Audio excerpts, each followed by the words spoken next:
guhera ku ngingo Imana yampaye irambwira ngo nza ifitanye urubanza rukomeye kandi hagurukiye abantu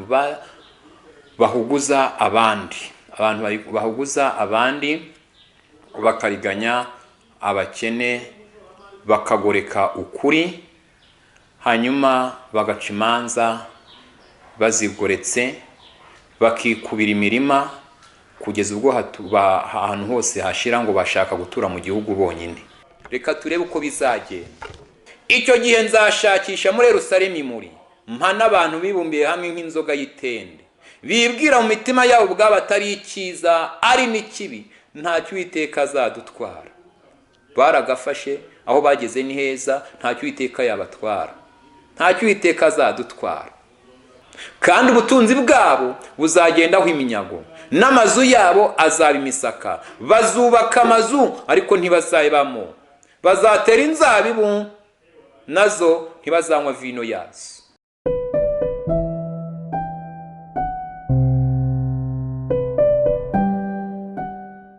Ndabaramukije mwese abakurikirana Iyobokamana TV aho muri mu bice bitandukanye, haba mu gihugu cy'u Rwanda, hanze yacyo muri diaspora zitandukanye, ku mugabane itandukanye. Turabashuje mwese tubifuriza amahoro y'Imana, nimugira amahoro. Amazina yanjye nitwa Ndorimana Eric, nkuko tumaze kugenda tumenyerana ku Iyobokamana, ngarutse kandi nanone kugira ngo nkomeze n'ubutumwa Imana yampaye. Nkuko mwari mwabwumvise mu bice bibiri byatambutse, tugiye gukomeza n'ibindi bice byasigaye, kandi Imana ikomeze kuduhana umugisha. Mu nyemero tubanze dusenga Imana, twiragize Imana kugira ngo no muri uyu mwanya Imana ikomeze kubana natwe. Mana, turagushimiye, turaguhimbaje kubw'imbazi zawe, kubw'urukundo rwawe. Aya masaha ntushyirwe hejuru kuko ari we waturinze ukabana natwe, warinze n'abantu bose aho bari mu bice bitandukanye. Turabigushimiye. Tugiye mu mwanya mwiza rero gukomeza ijambo ryawe kugira ngo twumve icyo dushakaho mu gihe gisa nk'iki. Dushyigikire, ufashe umuntu wese wumva ijambo ryawe, umugirire neza, uzibura amatwi ye kugira ngo yumve icyo uvugana nawe. Kandi nanjye ndasenze kugira ngo unkomereze amaboko, nkomeze kukubera igikoresho nawe wikorera umurimo mwami, nkomeze kuba mikoro nawe wirangururire.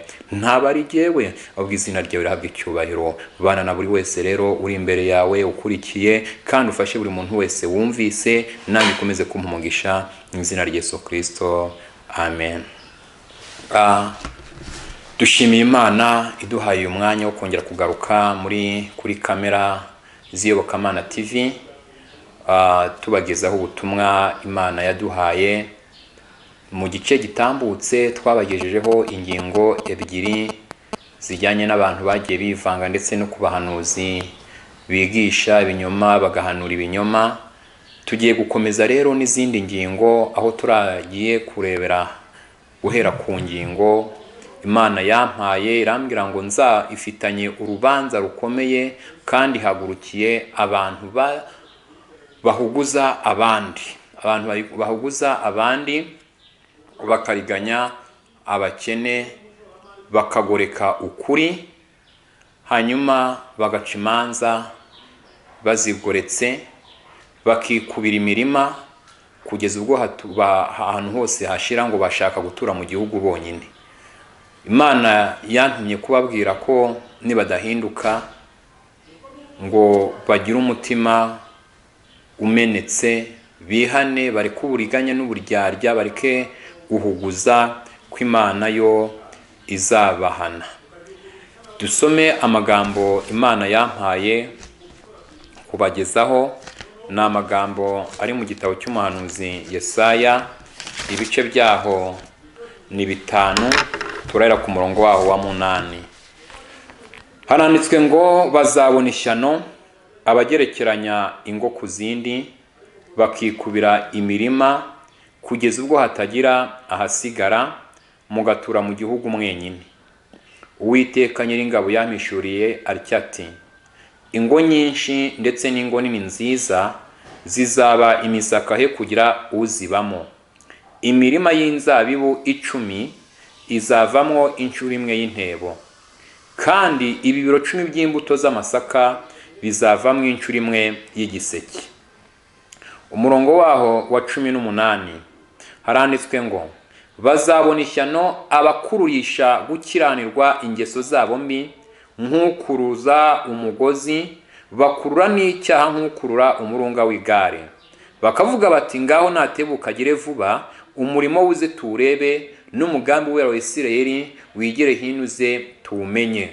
Umurongo wa 20 bazabona ishyano abita ikibi icyiza, n'icyiza bakacyita ikibi. Umwijima bawushyira mu cyimbo cy'umucyo, n'umucyo bawushyira mu cyimbo cy'umwijima. Ibisharira babishyira mu cyimbo cy'ibiryohereye, n'ibiryohere bakabishyira mu cyimbo cy'ibisharira. Umurongo wa 21 bazabona ishyano abiyita abanyabwenge bajijutse.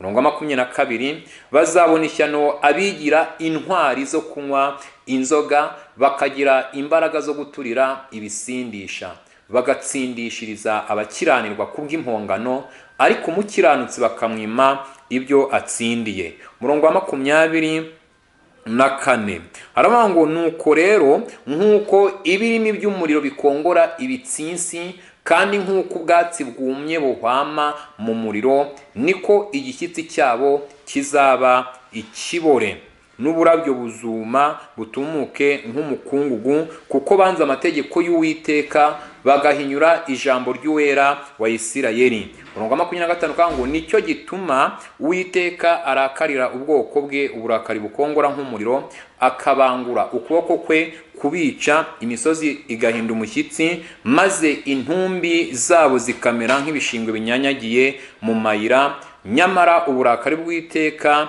ntiburashira, ahubwo ukuboko kwe kuracyabanguye.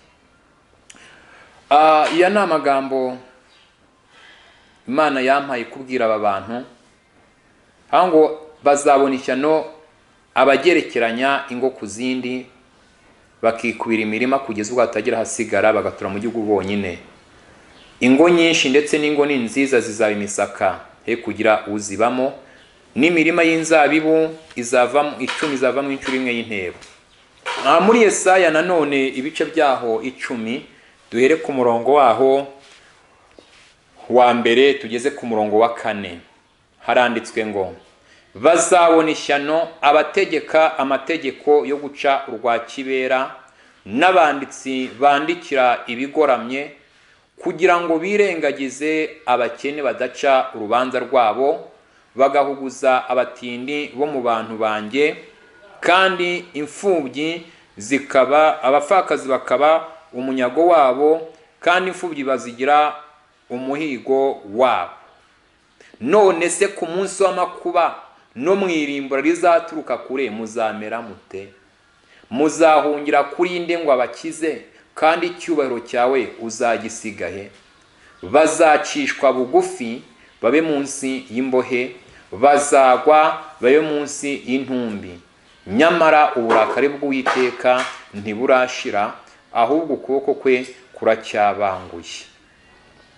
Aba bantu mu gihe cy'umwami wa Egiputa, umwami Farawo, Imana yakoze imirimo ikomeye, yiheshereza icyubahiro mu gihugu cya Egiputa, kandi Farawo ntabwo yatekereza ko ibyo Imana yakoze yabikora. Farawo yabwiwe kurekura ubwoko bw'Imana, Farawo arinangira. Farawo akorerwaho ibimenyetso byose bigera mu 10. Ikimenyetso gikomeye cyabaye cya nyuma ni icya 11, nubwo bavuga ko ari 10, ariko icya 11 cyagaragariye ku nyanja, ubwo Farawo yatakarizaga y'ingabo n'amagare n'amafarashi byose, akagenda ntacyo ajyanye. Uyu Farawo mu mbaraga ze yari afite, n'igihugu cye cyari gikomeye, yumvaga ko ari umwami w'igihangange. Imana ibwira Farawo ngo narekure ubwoko bw'Imana bugende. Imana yateje mu Egiputa ibintu byinshi. Hari aho twasomera tuvuga ngo imirima y'inzabibu 10 izavamo inshuro imwe y'intebo, kandi hari aho twavuga ngo amazu yabo azaba imisaka. uyu Farawo yahinze imirima, barahinga, igihe cyo kwera Imana ibateza urubura. Ibateza urubura ruraza rurimbura imyaka yose ku cyago cya 7. Imyaka yose urubura rurayihondagura, ntabwo bigeze basarura. Nyuma y'urubura, ibyashigajwe n'urubura, Imana iteza akagungu n'ubuzukira n'inzige. Iki gihe ntabwo Farawo yishimye, kuko yabonaga ko ibyo bari bazi ko bazarya byari bishize. Nyamara Farawo yaza kwimenya yari gucisha bugufi, ariko ntiyigeze abibona kubera ko yari ageze heza. Aho ageze ni heza, nta kibazo cyari gihari. Farawo arangije akomeza kwinangira. Bibiliya tubwiye ngo imirima bahinze bazi ko bazasarura byinshi, basarura bike. Imana igira abakozi benshi, igira ibikoresho byinshi ikoresha. Mbibutse ko n'ibikeri yateje mu Egiputa byari abakozi bayo, urubura yateje byari abakozi bayo, inda zose yateje mu Egiputa byari abakozi b'Imana. Imana ikoresha uko ishaka, yakoresha imvura, yakoresha umuyaga, yakoresha ibiti, ibyo yashaka yakoresha ibyo ngibyo. Mbibutse ko nta muntu ujya ubwira Imana ngo mbese urakora ibiki, ikora uko ishaka mu ngabo zo munsi no mu zo mu ijuru. Farawo aranga arinangira. Farawo amaze kurekura Abisirayeli, yabarekuye ari uko Imana yohereje umukozi ukomeye witwa Rupfu. Marayika ngo yaraje ahagarara mu gihugu cy'Egiputa. Mbibutse iki, ntabwo yigeze ahatinda. Iyo aza kuhatinda byari kuba bibi. Marayika yarahanyuze gusa. Amaze kuhanyura, imfura z'abantu n'uburiza bw'amatungo byose bucya byapfuye. Kuhanyura gusa. Farawo acura umuborogo, arekura Abisirayeli. Amaze kurekura Abisirayeli, Farawo ntiyumva, arakomeza yumva ko akomeye. Impamvu ni iyihe? Yari asigaranye ingabo, asigaranye amagare, asigaranye amafarashi, mbese yumva ko akomeye. Bibiliya iravuga ngo navunnye ukuboko kwa mbere kwa Farawo, ntabwo kwigize gupfukwa. Imana ikavuga ngo dore nibasiye n'ukuboko kwari gusigaye kwa Farawo, nako nzaguca. Nimara kuguca ntabwo kuzongera gutora inkota. Niko izibasira Farawo.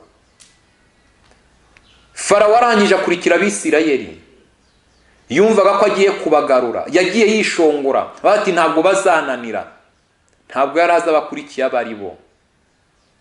Reka mbabwire, muramenye umuntu icyo gutinywa nta kindi, mutinya Imana. Utinya wese atinya Imana kandi yubaha Imana. Ibintu byose ni ubusa, imirima ni ubusa, ibintu byose mubona birahinduka. Imana rimwe gusa ibintu byose byahinduka. Nta wari uzi ko igihugu nk'Egiputa cyari gikomeye, cyaterwa n'inzara. Igihe urubura rwateraga inzu, ubuzukira n'akagungu ndetse n'inzige bigatera, niba ibibazo ugatekereza urasanga abanyegiputa nta kintu cyo kurya bari bafite.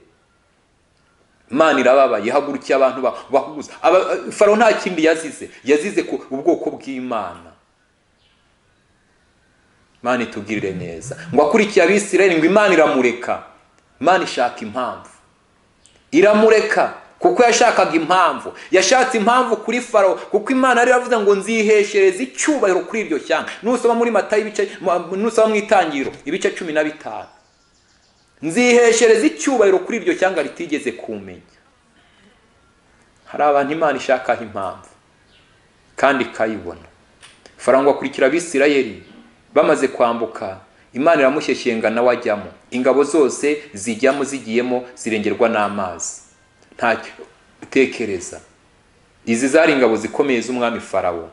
Niho twasomera tube ngo inzu zabo, inzu zikomeye, inzu z'abami, inzu z'abatware, inzu z'abantu bakomeye, zizab'imisaka ntawe uzazibamo kuko banze kumvira Imana. Ariko abazi Imana yo bazakomera. Niba ushaka kurya ibye, niba ushaka kurama, niba ushaka gukomera mu mwanya urimo, ubaha Imana, kuko nutubaha Imana, Imana izakunyaga. Imana itugirire neza. Haracyasigaye igihe kigufi cyane kandi uzaza ntabwo azatinda. Bibiliya tubwiye ngo bazabona ishyano abategeka amategeko yo guca urwa kibera, bagoreka imanza. Ugomba gutsinda ntatsindwa, ntabwo atsinda ahubwo aratsindwa. Ugomba gukira ntabwo akira. Barenganyaga abantu. Ababisirayeli muri iki gihe, ababisirayeli barenganyaga abantu. Hatubwiye ngo iki ku murongo wa 18, hatubwiye ngo bazabona ishyano abakururisha gukiranirwa ingeso zabo mbi. Gukiranirwa, bakurura gukiranirwa. Bakango ngo natebuka agire vuba. Hari abantu ngo imundi yazaje, iyo Mana izaze tuyirebe. Imana izaze tuyirebe. Ngaho Uwiteka nagire vuba natebuke azakore turebe, umurimo uze tuwurebe, n'umugambi w'Abisirayeli Isirayeli wigire hinuze tumenye. Ariko Imana izaza kandi ntizaceceka. Imana izaza kandi ntizaceceka, kandi niza bizamenyekana. Mbibutse ko mbere y'uko iza hari bibanziriza.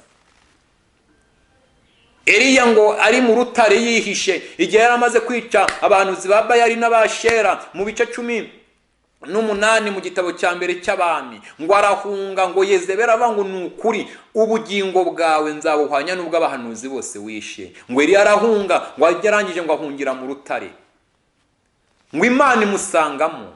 Biravuga ngo habanje guhinda kwe, ngo habanje igishyitsi, ngo ariko ntabwo Imana ari muri icyo gishyitsi.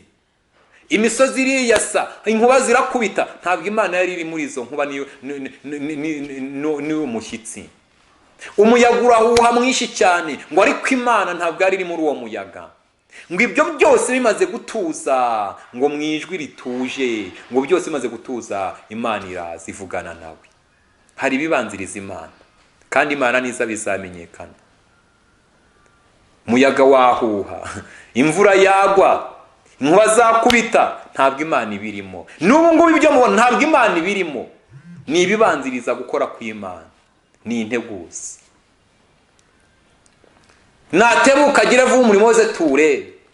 Hari abantu bumva bakeneye ngo Imana izaze, niza nibwo tuzabimenya, niza nibwo tuzahinduka.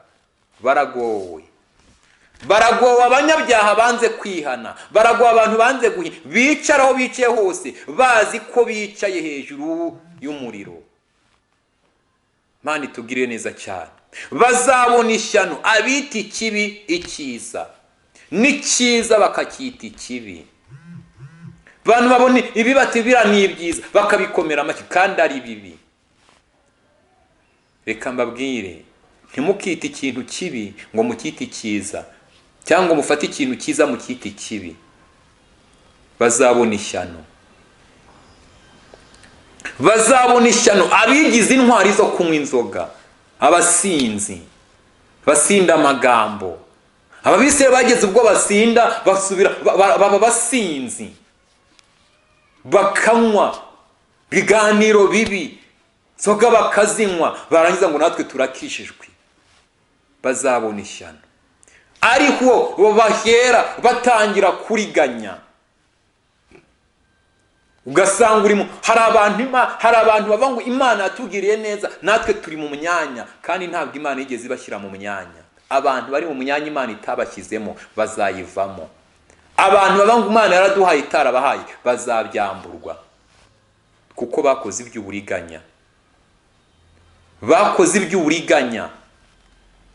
Imana irambwira ngo abantu bahuguza abandi, abantu bariganya, bikubira, bakikubira byose, bakumva ko bashaka gutura hose. Imana irahagurutse kandi ije kurengera abayo. Imana yumvise amarira y'abarira. Imana ikomeje kumva gutaka ko Abisirayeli bataka.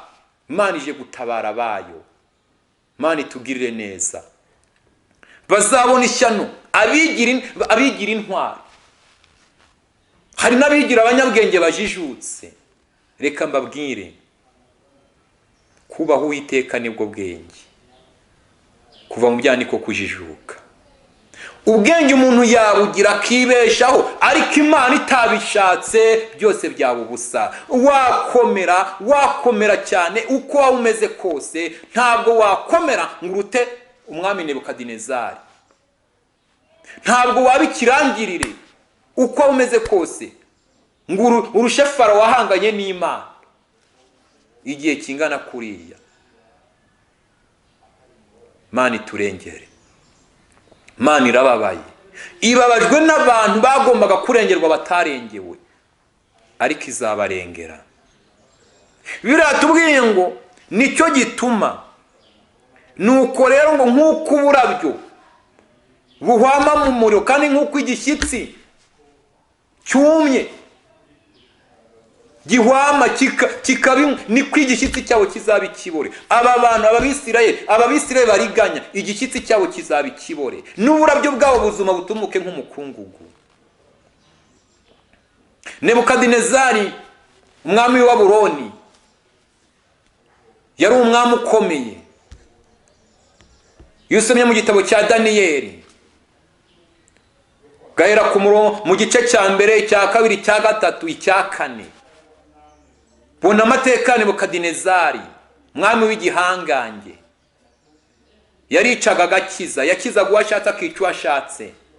Niwe wahaye Iseduraka na Meshaki n'Abedenego kuba abatware, agaha Daniyeli kuba umukuru w'abakonikoni n'abanyabwenge. Ngo Nebukadinezari yumvise ko amaze gukomera, arango ngewe Nebukadinezari ndumva nkomeye, ni shyira hejuru nshatse nkacisha bugufi nshatse. None nge Nebukadinezari igisigaye nuko ngomba gukora igishushanyo nacyo bakakira. Nebukadinezari imbere yuko akora iki gishushanyo ngo yari amaze kurota inzozi, arota inzozi mu bice bibiri. Arota inzozi ngo abona umutwe, igishushanyo gifite umutwe w'izahabu, igihimba cy'ifeza, abona amaguru y'ibyuma, abona n'ibirenge ndetse by'ibumba n'imiringa. Ngo arangije ngo akibonye aracyitegereza, ahagarika umutima, ngo ariko ngo abona ibuye. Haleluya! Abona ibuye ririmbuwe n'umuntu atazi. Iri buye ngo agiye kubona abona riraje riguye ku birenge bya cya gishushanyo, ngo igishushanyo cyose kirajanjagurika gihinduka ifu. Ibuye riragisya cyose, ngo ibuye rimaze kugisya, ngo ryabuye rirakura rihinduka umusozi uhamye. Ngo Nebukadinezari abyibazaho, biramuyobera, abwira abapfumu bamusobanura, birayoberana. Ngo ariko Daniyeli na bagenzi be basenga Imana irabasobanurira, nuko Daniyeli asobanura inzozi z'umwami. Arangije nyuma, aho kugira ngo amenye ko Imana ariyo yabimweretse, ngo amenye ko ubwo bwami nubwo kuko zahabu yari Nebukadinezari, ifeza bukaba ari ubwami bw'Abamedi n'Abaperesi buzakurikiraho, kuko ubu ngubu uyu munsi dutegereje ubwami bwa Yesu. Arangije kwa ngo yubaha Imana, amenye ko nubwo akomeye ariko hari ubundi bwami buzaza bukamuhangura, ntiyabyumva. Akomeza kuba Nebukadinezari mu bice bitatu. Ngo arangije akora igishushanyo, agishyira mu kibaya cya Dura. Iki gishushanyo amaze kugishyira mu kibaya cya Dura, ategeka abantu bose, abatware, ntabwo ari abantu bose babonetse, n'abantu bose bari bafite icyo bashinzwe, guhera ku rwego rwose kugeza ku rwo hejuru mu gihugu cy'i Babuloni mu bwami bwa Nebukadinezari. Ngo abantu bose bari bafite icyo bashinzwe, bari bagombaga kuza mu kibaya cya Dura kugira ngo baramye cya gishushanyo umwami yakoze. Kandi reka mbabwire, iyo uramije igishushanyo uba uramije uwagikoze. Ngo barangije ngo baramwitaba, matangazo amaze gutangwa baramwitaba, bajya mu kibaya, igishushanyo kiri hariya. Ngo barabwirwa ngo nimwumva amakondera, amasambuka, amabubura, ibintu byose bivuga, mwese mupfukame muramye igishushanyo. Cyitonderwa, umuntu utaramye igishushanyo aratabwa mu itanura ry'umuriro. Reka mubwire ibintu Nebukadinezari yakoze. Akimara gutekereza gukora igishushanyo, yaragikoresheje, amaze kugikoresha ahita yubakisha n'itanura, ahita anaricana. Igishushanyo kirahari, itanura rirahari. Arangije ategura abantu bagomba kuzaterura abantu bakabajugunya mu itanura mu gihe banze kukirama. Ariko nubwo ibyo byose byabayeho, ndashimira Imana kubera ko yashyizeho marayika ushinzwe kurokora abantu mu muriro wa Nebukadinezari. Imana ishimwe. ngo Nebukadinezari ngo barangije ngo abise bose P.2 ab'i Babuloni bose baraza, harimo abagabo batatu Seduraka na Meshaki na Abedenego bari abatware b'intebe, ngo nabo baraza bayitaba kuko bagombaga kwitaba umwami, ariko bitaba umwami mu mitima yabo baragambiriye kutazigera biyanduza. Yusomye igice cya mbere umurongo wa 8 mu gitabo cya Daniel ngo Daniyeli na bagenzi be bagambira kutaziyandurisha ibyo kurya by'ibwami cyangwa vino umwami yanywaga, bituma Imana ibabona nk'inkoramutima, Imana ibana nabo. Impamvu bahamije ni ukubera iki? Nuko bari bazi Imana yaremye ijuru n'isi. Bibiliya ivuga ngo nimugatinye umuntu uhumeka umwuka mu mazuru, kuko uyu muntu iyo umwuka umushizemo ntacyo aba aricyo. Reka mbabwire, uri we wese ubayewe kubera kugihumeka. Umwuka ugushizemo wamera nk'abandi bose, umwuka ugushizemo ntacyo waba uricyo, ntiwavuga ntiwakumva, ye ntunagaruka ngo urebe ibyo wari utunze, ushatse waca bugufi ugatuza, kubera ko Imana ni ifite imbaraga, Imana ni ikomeye. Ibyo ufite byose ubifite kuko uri muzima, icyo uri cyo cyose ukiri cyo kuko uri muzima. Umunsi washize mu mwuka bizaba byarangiye. Mubwiriza bivuze neza ngo hari igihe cyo kuvuka n'igihe cyo gupfa. Abantu bose bariho, abantu bose baravutse. Umuntu wavutse yabyanga yabikunda n'ubundi azapfa. Ukumeze kose, nushaka ubukomeye, nushaka uburinde, nushaka uburi mwenende, nushaka ubukomoka he, ukumeze uko ariko kose ntabwo uri icyuma, kandi n'icyuma gitora umugezi. Ni hahandi uzapfa. Ushatse waca bugufi ukubaha Imana, ukemerera Imana ikakuyobora. Ngo barangije ngo bose bamaze gupfukama, ngo Seduraka na Meshaki ngo barahagarara. Bamaze guhagarara barema. Ngo Nebukadinezari hari abantu rero bashinzwe kujyana amakuru, bashinzwe guteranya abandi. Hari abantu bashinzwe kujyana ati yavuze, mwumvise ibyo yavuze, mwabyumvise. Abo barahari babishinzwe, kandi nabwo kandi bari mu bantu babanaga n'abangaba. Ngo bagenda babwira umwami ati hari abantu batigeze bapfukama. Ngo umwami arabazana Seduraka na Meshaki na Abedenego, ngo umwami arabaza ko ariko ni mwebwe mwabyitumye kudakorera Imana zanjye. Hari ijambo rero Nebukadinezari yavuze ritera Imana gukora. Reka mbabwira, hari ikintu gitera Imana gukora. Mu bintu Imana yanga, bene data, mu bintu Imana yanga agasuzuguro. Imana yanga agasuzuguro. Yarivugiye ngo ngewe Uwiteka icyubahiro cyanjye ni ukuri ndarahiye, icyubahiro cyanjye ntabwo nzagihundi, kandi n'ishimwe ryanjye ntabwo nzemera ko rihabwa ibigirwamana. Biragatsindwa, uramenye uzirinde. Icyubahiro ni icy'Imana, amashimwe ni ay'Imana. Ngo Nebukadinezari ngo Imana iribakiza amaboko yanjye ni iyihe? Muri make Nebukadinezari yari yigize Imana, yumvaga ko nta yindi Imana iriho. Ariko ndabatangariza ko hejuru y'ibyo ubona byose, hejuru y'imbaraga z'umuntu, hejuru y'ibintu ibyo ari byo byose, hariho imbaraga z'Imana. Imana niyo yonyine ihangura ibyananiranye. Nta muntu n'umwe ukomeye kurusha Imana, nta muntu n'umwe uri hejuru y'Imana. Ngo Nebukadinezari arangije arango noneho nibongera bakavuza amakonda, bakavuga ibimenyetso, namwe mwubara. Ngo Seduraka na Meshaki na Abedenego barangije bahagarara mu mbaraga z'Imana. Haleluya. Bahagarara mu kwizera. Babwira Nebukadinezari, tumva Nebukadinezari, nta mpamvu yo kugusubiza iby'iryo jambo. Imana dukorera ibasha kudukiza. Idukiza ryari bene data? Idukiza mu gihe cyose ikidufitemo umumaro, ikibona tugomba kugikorera, ibona tukigomba kuyivugira. Imana iradukiza, Imana iraturinda tukabaho, kandi nanone ibasha kudukiza. Kandi nawe utadukiza, n'iryari itazadukiza, n'iryari yatureka tugapfa, n'iryari yatureka tugahura n'amakuba. N'igihe ibona misiyo yacu ku isi irangiye, ariko ikarokora ubugingo bwacu. Barangu Imana dukora ibasha kudukiza, kandi nawe itadukiza ntabwo dushobora gupfukama, ntabwo tuzapfukama ibigirwamana byawe, nta nubwo tuzabikorera. Nukuri turarahiye, Imana twiringiye ni yera, Imana twiringiye mu ijuru. Kubaho ni Kristo, no gupfa ni inyungu ku mukristo wese w'ukuri. Haleluya, Mana ishimwe. Ngo barangije ngo azabirangwa n'uburakari, ngo ahita ategeka ngo bajugunye mu itanura. Hari abantu rero bashinzwe guhita baterura, hari abantu bashinzwe guterura, hari abantu bashinzwe guhita bafata abantu bakabaterura bakabajugunya mu itanura, babajugunya mu itanura. Ariko ngo ntibashya. Impamvu batahiye ni uko Imana yagombaga kwishesha icyubahiro. Ngo birangiye ngo abona ntacyo babaye. Ngo icyo gihe ngo izina ry'Imana riramamara i Babuloni. Nebukadinezari ntiyareba iby'Imana ikoze. arakomeza arinangira. Imana ishaka impamvu. Nebukadinezari ukomeye, Nebukadinezari w'igihangange, Nebukadinezari wamamaye, ngo arangije ngo arota inzozi mu bice byaho bine.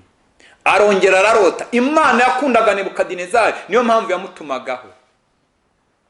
Amaze kurota ngo abona igiti kinini.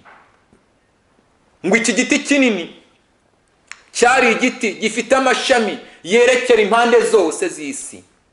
Cyari igiti kinini kigandaye. Ngo ibisiga byose byarikaga muri icyo giti. Ngo inyamaswa zose zikaza munsi y'icyo giti zikumva igicucu. Ngo Nebukadinezari akiri muri izo nzozi, ngo agiye kumva yumva ijwi rivuga ngo nibatsinde icyo giti. Ngo abona igiti baraje baragitema kiragwa. Hanyuma barategeka ngo bahambire igishyitsi cyacyo kugeza ibihe 7. Nebukadinezari arabibona. Imana itugirire neza cyane. Nebukadinezari ngo asobanuriwe inzozi, amaze kubwirwa ko ari we giti, yarakuze arakomera. Imana yari yarakwijije ubwami bwe bikirangirire. Ngo ariko arangije ntiyubaha Imana. Nicyo cyatumye Imana ivuga ngo nibateme icyo giti. Daniel arambwira ngo rero uko wabonye igiti cyatemwe, igishyitsi bakagihambira, ni ubwami bwawe, wirukanywe mu bantu, uzirukanwa mu bantu, ugenda urishamwe n'inyamaswa. Hanyuma nyuma y'ibihe 7, imyaka 7 nishira, ubwami bwawe uzabugarukamo. Nebukadinezari ntiyabitekerezaga ko byashoboka. Mbibutse iki? Ntabwo Nebukadinezari yiyumvishaga ko ukukomera kwe n'ubushongore n'ubukaka bwe yajya mu ishyamba. Ariko nta kintu na kimwe Imana itakora. Nta kintu na kimwe kinanira Imana. Nta muntu n'umunanira Imana. Imana iturengere. Ngo igishyitsi cyabo kizaba ikibore. Uyu yari Nebukadinezari. Agenda amara imyaka 7 arisha. Nebukadinezari wariye inyama, Nebukadinezari abagaragu be baryaga inyama bakanywa vino, mbese bari bakomeye. Aragenda ajya no ku byatsi. Imana iteye ubwoba. Biragatsindwa gusumirwa n'amaboko y'Uwiteka. Umwami wa gatatu, umwami witwa Herodi, mu gitabo cy'ibyakozwe n'intumwa, ibice byaho 12. Herodi abaho ari umwami, arakomera, bakamuramya, bakamuririmba. Iyo usomye ku murongo wa 20 ukaza ku 23, uyu Herode ngo umunsi umwe ari kuvuga disikuru, ngo abantu bumva ibyo ari kuvuga, bahita ati ntabwo yari Herodi, dushingiye kwaho tumaze kugera, ntabwo yari Herode. Ijwi rye ryonyine ntabwo ari irya Herodi, wajya ngo ni irya marayika w'Imana. Mu bintu Imana yanga, nabwiye ngo yanga agasuzuguro, kwigereranya cyangwa kuba ngo bakugereranye n'Imana. Baba bari kugenda bagusunikira mu kaga gakomeye. Ngo marayika w'Uwiteka aramukumbanya ahinduka inyo. Wari ukomeye, bavuga ko avuga nka marayika ahita ahinduka inyo, ntabwo bashyingwa ahubwo barakubuye. Imana iturengere. Iki gishyitsi cyo cyabaye ikibore. Imana itugirire neza. Bibiliya ivuga ngo iki mu gitabo cy'umuhanuzi Mika?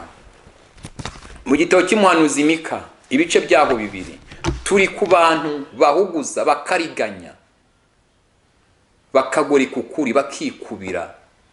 Imana irababaye. Haranditswe ngo mu bice byaho 2 umurongo wa 1, bazabona ishyano abagambirira gukora ibyaha, bagakorera ibibi ku mariri yabo. Iyo bukeye barabikora kuko bishobokera amaboko yabo, kandi bifuza imirima bakayitwarira. Imana iturengere. N'amazu bakayigarurira, bagirira nabi umuntu n'inzu ye, ndetse umuntu n'umwandu we. Umurongo wa 3, nicyo gituma Uwiteka avuga ati dore ngambiriye guteza uyu muryango icyago, ntabwo muzagikira cyangwa ngo mwongere kugendana umujindiro, kuko icyo gihe kizaba ari igihe kibi. Iki gihe kibi Imana izabigenza. Iki gihe kibi kuri uwo muryango bizagenda gute? reka turebe uko bizagenda. Zefaniya igice ni icyambere umurongo wa 12 tugeze kwa 18 haranditswe ngo icyo gihe nzashakisha muri Yerusalemu muri mpana abantu bibumbiye hamwe nk'inzoga y'itende bibwira mu mitima yabo ubwabo atari icyiza ari n'ikibi ntacyo Uwiteka azadutwara. Baragafashe aho bageze ni heza, ntacyo Uwiteka yabatwara, ntacyo Uwiteka azadutwara. Umurongo wa 13 kandi ubutunzi bwabo buzagendaho iminyago n'amazu yabo azaba imisaka, bazubaka amazu ariko ntibazayibamo, bazatera inzabibu nazo ntibazanywa vino yazo. Umurongo wa 14 umunsi ukomeye w'Uwiteka uri bugufi ndetse umuhindo wabo ugeze hafi kandi urihuta. Intwari irataka inyinyiriwe.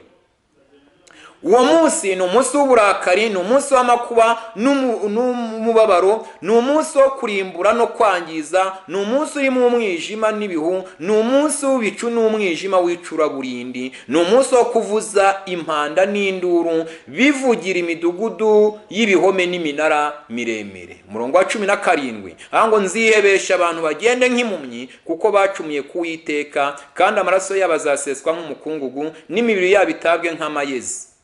Ifeza zabo n'izahabu zabo ntabwo izabasha kubakiza ku munsi w'uburakari bw'Uwiteka, kuko Uwiteka ku munsi w'uburakari bw'Uwiteka ahubwo igihugu cyose kizatsembwa n'umuriro utewe no gufuha kwe, kuko azatsemba abatuye mu gihugu biteye ubwoba. Imana itugirire neza cyane.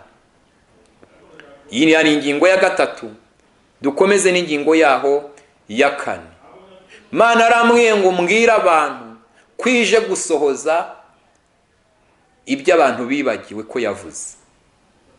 Mana aramwiye ngo yabwiye abantu, ibwira abantu ibyo bagomba gukora, ibwira abantu ko bagomba kwitwara, ibwira abantu ibyizakora mu gihe batubashye Imana, barangije ngo baribagirwa.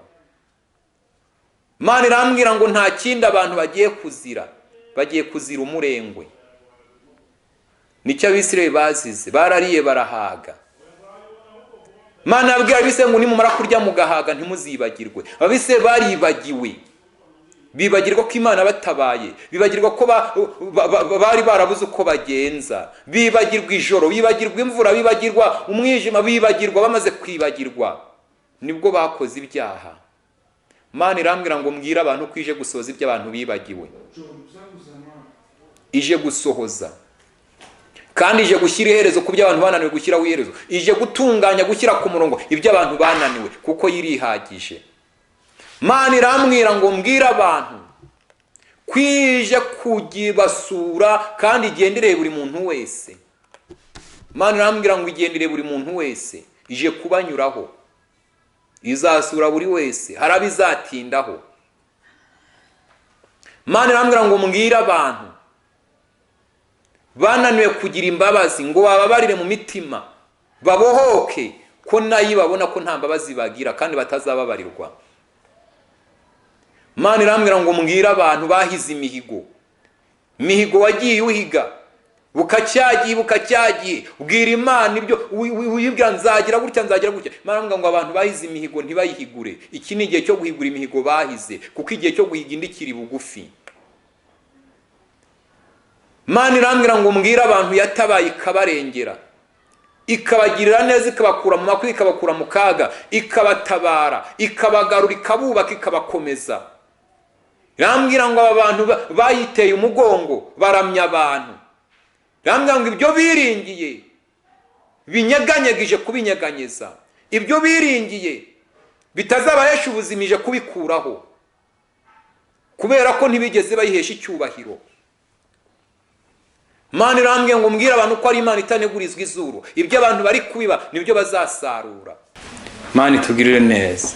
Mana irambwira ngo mbwira abantu ko yazanye iminzani, abantu bari ku minzane, kandi nyuma yo gupimwa irambwira ngo yazanye intara cyangwa se intaro zo kugosora. Abantu bagomba kugosorwa, kandi nk'uko mubizi yo amasaka agosorwa cyangwa se ibintu byose bigosorwa, hagaragara ibishyitse n'ibidashyitse, ibishyitse birabikwa neza bigahunikwa, ariko ibidashyitse biba ari imyanda birajugunywa. Imana iturengere. Reka dusome ijambo ry'Imana, amagambo Imana yampaye nayo tuyasome. Turasoma igitabo cy'umuhanuzi Ezekiyeli, ibice byaho ni 7, duhereye ku murongo wa mbere. Haranditswe ngo, ijambo ry'Uwiteka ryongera kunzaho riti, mwana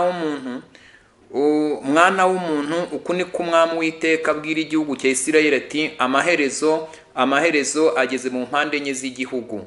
Noneho amaherezo akugezeho, ngiye kuguteza uburakari bwanjye, ngucire urubanza ruhwanye n'imigenzereze yawe, kandi nzakugaruraho ibizira byawe byose. Ijisho ryanjye ntirizakureba neza, kandi sinzakugirira ibambe, ahubwo nzakugaruraho ibihwanye n'imigenzereze yawe, kandi ibizira byawe bizakubonekaho. Muzamenya yuko ari jye Uwiteka. Umurongo wa 5, uku ni ko umwami w'Uwiteka avuga ati, ikibi kimwe gusa, dore kiraje, iherezo rirageze, amaherezo araje, biragukangukiye, dore biragusohoreye. Igihano cyawe kikugezeho, wa muturage wo mu gihugu we, igihe kirasohoye, umunsi uri hafi, umunsi w'imivurungano mu misozi, si uwo kuvuzwamo impundu. Umurongo wa 8, noneho ngiye kugusukaho umujinya wanjye, ngusohozeho uburakari bwanjye, kandi ngucire urubanza ruhwanye n'imigenzereze yawe, nkugarureho ibihwanye n'ibizira byawe byose. Ijisho ryanjye ntirizakureba neza, kandi sinzakubwira ibambe, ahubwo nzakugaruraho ibihwanye n'imigenzereze yawe, kandi ibizira byawe bizakubonekaho. Muzamenya yuko njye Uwiteka ari jye uhana. Umurongo wa 10, dore wa munsi nguyu uraje, igihano cyawe kirasohoye, inkoni iragushibukiye, ubwibone bukomezeho, urugomo rurahagurutse, n'inkoni ihana ibibi. Ntawe uzasigara muri bo, mu nteko zabo no mu butunzi bwabo nta kizahasigara, habe n'icyubahiro cyabo. Umurongo wa 12, igihe kirasohoye, umunsi ugeze hafi, umuguzi ye kwishima, n'ugurwaho ye kuganya, kuko umujinya ugeze ku nteko zaho zose.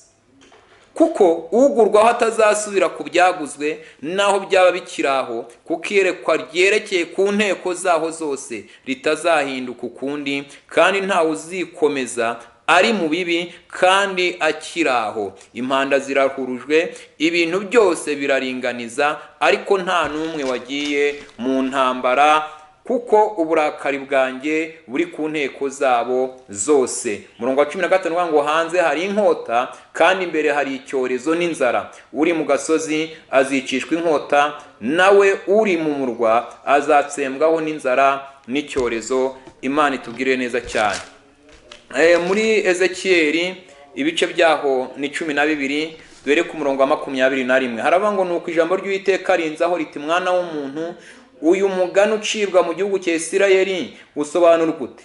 Ngo iminsi iratinze, kandi iyerekwa ryose rirahebwe. Noneho ubabwira uti, uku ni ko umwami w'Uwiteka avuga ngo, nzatuma uwo mugani utazongera gucibwa, kandi ntibazongera kuwuvuga ukundi. Ahubwo ubabwira uti, iminsi igeze hafi, n'iyerekwa ryose rigiye gusohozwa. Nta yerekwa ry'ibinyoma cyangwa ubupfumu bwo kwihakirizwa bizongera kuba mu gihugu cya Isirayeli, kuko ndi Uwiteka nzavuga, kandi ijambo nzavuga rizasohora, ntabwo rizongera kuranzikwa. Kuko mu minsi yanyu mwaba inzu y'ubugome mwe, nzavuga kandi nzasoza icyo navuze, ni ko Uwiteka avuga. Imana itugire neza cyane. Imana irambwira ngo ibyo yavuze, ibyo yabwiye abantu, igihe kirageze ngo ibisohoze. Nubwo abantu bavuze ngo byava hehe, byaturuka hehe, Imana irambwira ngo uko Nebukadinezari atatekereza ko yajya kurisha, uko umuntu atamenya ukuntu amagufwa ashobora gukurira mu nda y'utwite, uko umuntu adashobora kumenya icyerekezo cy'umuyaga, uko umuntu atashobora kuba ngo imvura iragwa iturutse ahangaha, nako n'ibindi byose bizasohora,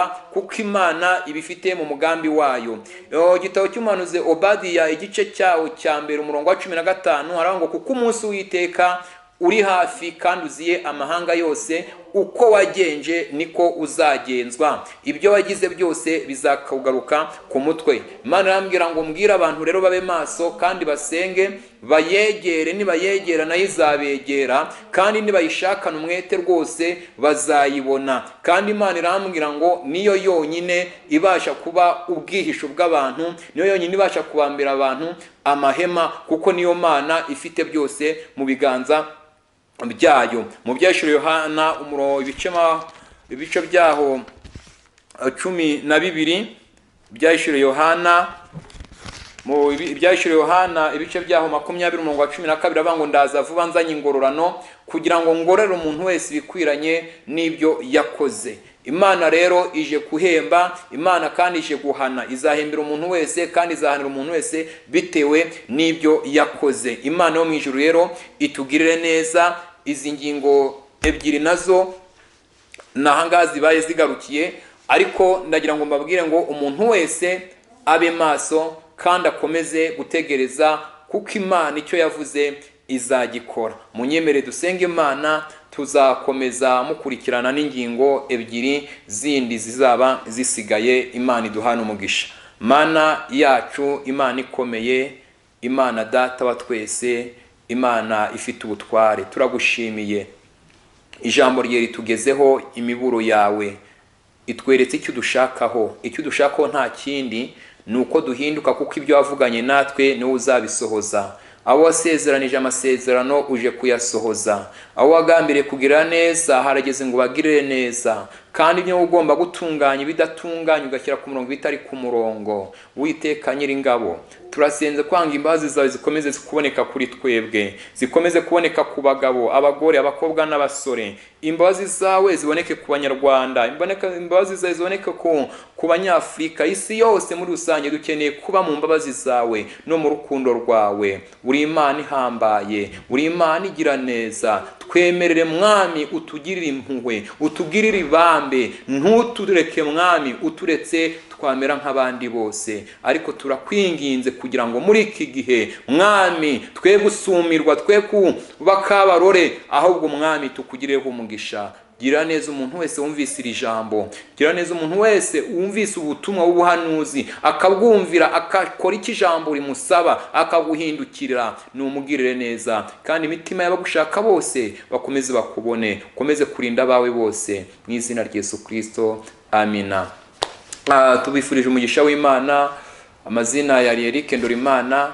Hanyuma ushoboye kuba washaka kumvugisha, telefoni yanjye nkoresha no kuri WhatsApp ni 0785 19 95 18 0785 19 95 18. Mukomeze mugubwe neza kandi mwahisemo neza mukurikira Iyobokamana TV. Shalom.